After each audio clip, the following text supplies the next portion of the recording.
আসসালামাইকুম, চলে আসলাম আরেকটি নতুন ব্লগ নিয়ে ঠিক 1 মাস পরে। আসলে সেভাবে মন ভালো থাকে না, কাজের ব্যস্ততার কারণে ব্লগ দিতে পারি না। তবে আজকে থেকে শুরু করলাম, ইনশাআল্লাহ ডেইলি আপনারা ব্লগ পাবেন। বর্তমানে আমাদের বাংলাদেশের যে পরিস্থিতি, তাতে আমার মন খুব একটা ভালো নেই। আপনাদেরও ঠিক মন ভালো নেই, এটা আমি বুঝতে পারছি। দেখুন, আপনারা আমার মতো মানুষের এই চিন্তা করে কিছুই হবে না, কারণ আমাদের দেশের সরকারই ঠিক নাই। যাই হোক, এই ব্যাপারে কথা বলতে আমি চাচ্ছি না। আমার মনে যেটা আছে সেটাই থাক।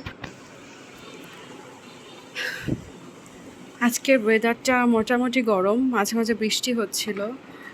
আমি ভাবলাম একটু চা খেতে যাই, কারণ আমার দুপুরে চা খেতে বেশি ভালো লাগে, যদিও বা এখন একটু বিকাল হয়ে গেছে। চলেন আমরা চলে যাই চা বানাতে। আমি চায়ের পানি অলরেডি বসিয়ে দিয়েছি, পানিটা ফুটতে শুরু করেছে।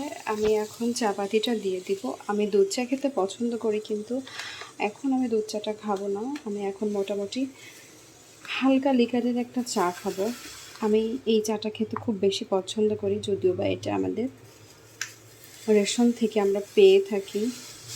আর আমি খুব কড়া লিকারের চা খেতে পারি না, কারণ আমার খুব ঘুমের সমস্যাটা হয়। ধন্যবাদ। এই যে আমার চাটি হয়ে গেছে। আর আমার ভিডিওটি দেখে পাশে থাকার জন্য অবশ্যই ধন্যবাদ আপনাদের সবাইকে।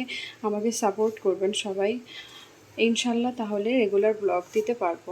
এই যে আমার চাটা দেখুন ফুটতে শুরু করেছে। আজকে লিকারটা একটু বেশি হয়ে গেছে আমার, যদিও বা ঘুমের সমস্যা। এর মাঝে কীভাবে এই চা খেলে যে ঘুম হবে ঠিক বুঝতে পারছি না। ধন্যবাদ আমার ভিডিওটি দেখার জন্য। আশা করি সাবস্ক্রাইব করে পাশে থাকবেন। ধন্যবাদ।